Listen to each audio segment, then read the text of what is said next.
Okay, so I think the most important thing when you're teaching writing is you got to have students do things. I've taught all levels of students from developmental to really sharp, and I found that the developmental students can do pretty much anything that the smartest student in the world can do.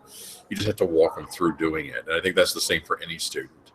So a lot of my classes are we'll do an activity, and then the students will talk about what do we get out of this activity? How does it apply to writing something? So, to give a concrete example of that, when I teach analysis, um, we watch a music video. I prefer to use Pearl Jam's Jeremy, but that's I can't always use that because of the content of the video. But Mhm. and the students watch the video, and then I tell them, okay, just tell me what you saw, and we make two lists. One of them being claims because they almost automatically go straight to interpreting what the video means, and then one for evidence for what they see. And we talk about, okay, what are the differences between these two lists, and that we need both of them to make an analysis.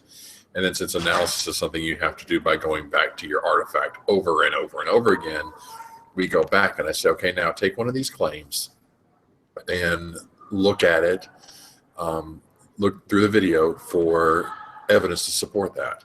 And then they write a paragraph about that. And then we move into doing a written text. So it's the sort of hands on sort of way of walking them through things I think they can generally get.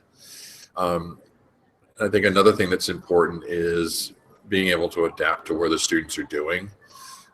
I try to get a rough draft early on, and there's a space on my. I'll get like the rough draft the class before, and then the next day on the syllabus is basically work based on rough drafts.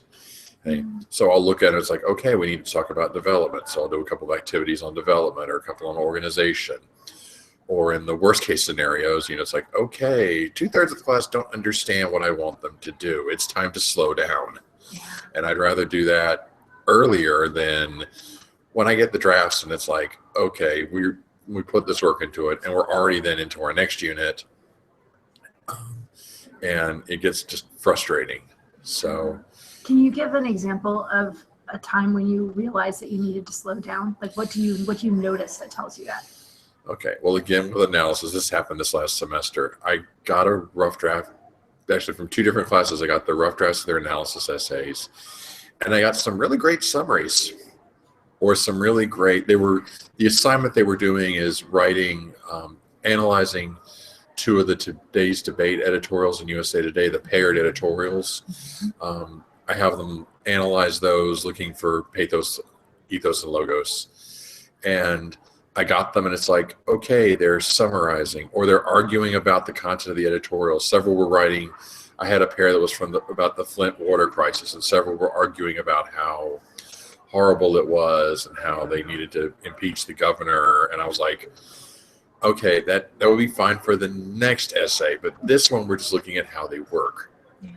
And then so I went into class and we talked about, I sort of explained the difference between an analysis and an argument, because I also find writing teachers tend to use argument for any kind of paper that's got a thesis that you have to back up. So to explain that there's a slight difference, and we talked about how they worked, we looked at another model, and I had them go back to their draft and say, okay, well, let's pull out the analytic parts. And that, and then of course in the process of this, I said, we're not ready for y'all to hand this in to me. It's not ready to workshop. So we're going to take one more day to work on this and expanded on it from there. And I still had some students who were not able to do the assignment, but I think I had fewer. So